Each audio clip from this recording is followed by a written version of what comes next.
The fact that I'm gonna die one day and that everyone around me is gonna die and no one will remember me after a certain point makes me feel so good. Like, because I could do the best thing in the world and nobody would remember it ever, and I'll die and it won't matter, and everyone else around me will die and it won't matter. Or I could do the worst thing in the world and that won't matter because I'll die eventually. So you don't really have to worry that much. I used to work at a car wash. I made $30 a day from 8 in the morning to 8 at night.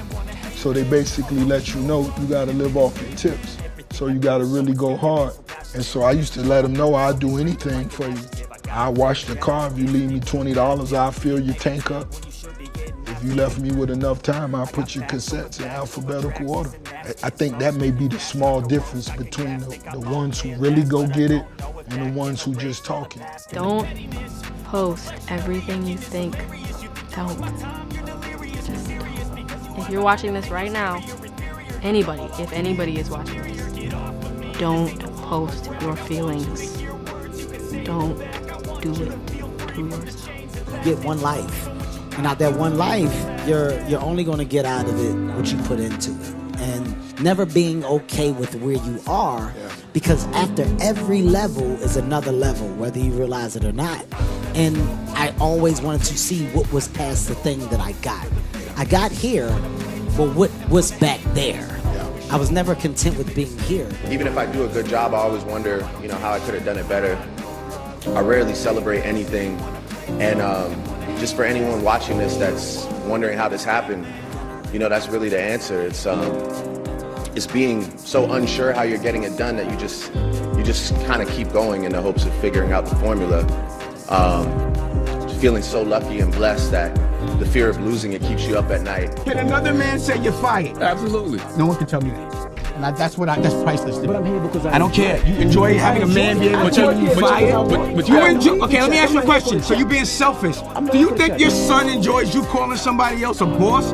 Don't you think your son would rather wake up with you and you can pick him up from school instead of having to do a 9 to 5? Don't you think? Yeah, all right, but don't you have to wake up at 4 in the morning? Don't you think your son would love if his name was up there, Dash, or whatever your last name is instead of somebody else's? My pride is in my children. If that's not what you hustling for, you're selfish. You keep saying I'm worried about my kids. You worried about you. As soon as the car left the driveway of the school, I said, I'm moving to New York and I'm going to be an actor. And my mom paused for probably half a second. She said, great, go do it. The only thing I ask you is in 2.5 or 3 years, if you don't have any sense that this is going to happen, you have to make me one promise. I said, what? She said, you got to pull yourself out because as your mother, you can't ask me to tell you to give up on your dreams. I said, that's so profound and yes, fair. Cut to 2.5 years later, I was like, so I'm out. This is terrible. It's so scary. And she said, it's September. Just wait it out. Just wait till the end of the year. Don't give up just yet. I was telling her to come get me. And 3 weeks later, I got the office. It is a sure sign that you're going to end up in a great place when you give great detail to little things. Excellence doesn't start when the lights come on. Excellence doesn't start when the crowd gathers. Excellence doesn't come when everybody's watching. Excellence is nurtured in mediocrity. If you cannot manage the little things, you'll never be able to manage the big things. If the little things overwhelm you, if you complain and collapse about little things, you'll never be ready for the greater things that God is about to do in your life. Here's how you know if someone's your friend. You can tell them bad news, and they'll listen. They won't tell you why, you're stupid and why that bad thing happened to you and how something worse happened to them once and, derail the whole conversation. You can actually tell them bad news and they'll listen. This is the weirder thing. You can tell them good news and they'll help you celebrate. And that's a really good way of deciding who you should have around. Rich people don't sleep 8 hours a day. That's a third of your life. It ain't but 24 hours in a day. You cannot be sleep 8 hours a day. The Bible says, he who loves to sleep and the folding of hands, poverty will set upon you like a thief in the night. I'm gonna ask you one question, I'm gonna go. How many of you in here know somebody who loves to sleep? Let me ask you something. AJ Paul? High performance people fly like eagles. Eagles fly alone. Zuckerberg has no mates. Elon Musk has no mates. Steve Jobs had no mates. Bill Gates has no mates, and I can go on and on and on and on. They don't hang, they don't chill, they don't go to the Super Bowl, they don't go to the World Cup, they don't go to Wimbledon. All they do is work. I fall into that category. You got 24 hours in a day. 8 hours you sleep, and most people work a 9 to 5. So 8 hours you working. Okay, so we had 16 hours. You got breakfast, lunch, and dinner. So we'll be at 19. Take you an hour to get ready. So we had 20 hours. So you guys cannot spend 4 hours going to about, oh, they lying. Oh, I like this photo. Oh, they faking. Sending photos to other people. Y'all got to get focused. I'm where I'm at because I'm focused. Tunnel vision. I'm focused on what I got to do. Y'all got to have a game plan.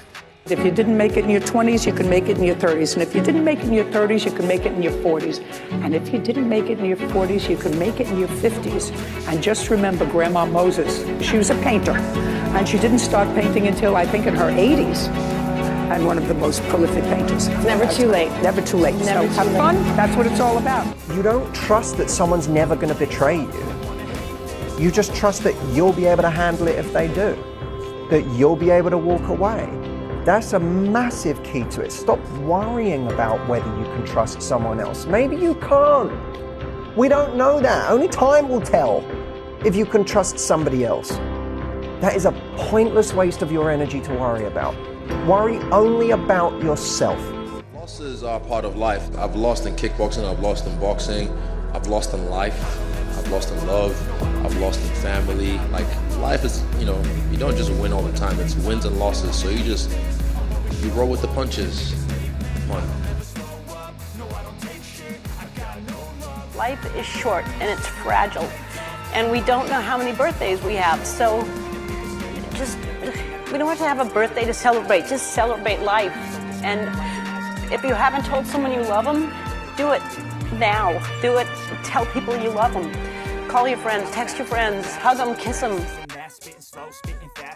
You see, if you never heal from what hurt you, you'll bleed on people who never cut you. I gotta be honest with you, when it comes to relationship pain and when it comes to heartbreak, it's a drive-through only matter. You can't go around it, you can't avoid it. The only way to get over it is to actually face it and drive through it. I'm dead, I'm in heaven, you're God. I imagine it was a big long line and you got judgment. David, congratulations, you made it to heaven, how you feel? And right now I'm a 300-pound man. You pull the paper down, it says David Goggins. I'm reading it. And it has my name, but on this paper it says everything about you. Everything, because God knows all. 185 pounds, Navy SEAL, changed people's lives. All these amazing things. I look at God and say, God, the name is right, but what's on here is not me. He goes, it should have been you. This was the life that you were supposed to live, but you didn't try. So this is the life that you have. I'm alone, look at me. There's nobody around me. Nobody likes me, man.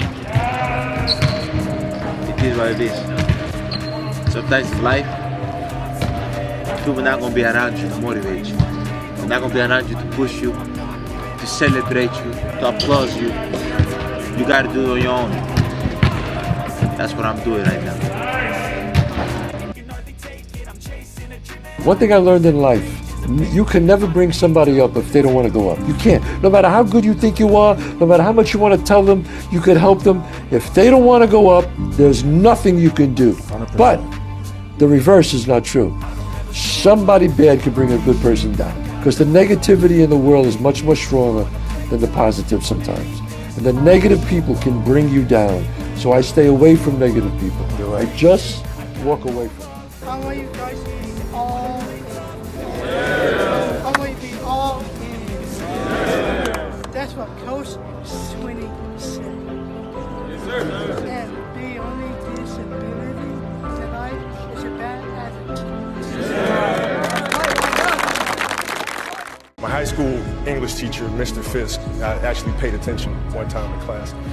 And he said, he had this beautiful quote, and it read, "Rest at the end, not in the middle." And I took that to heart. I believe there's time for resting at the end, but for me, that time is not now. Have a dream, sacrifice for it, and never ever rest in the middle.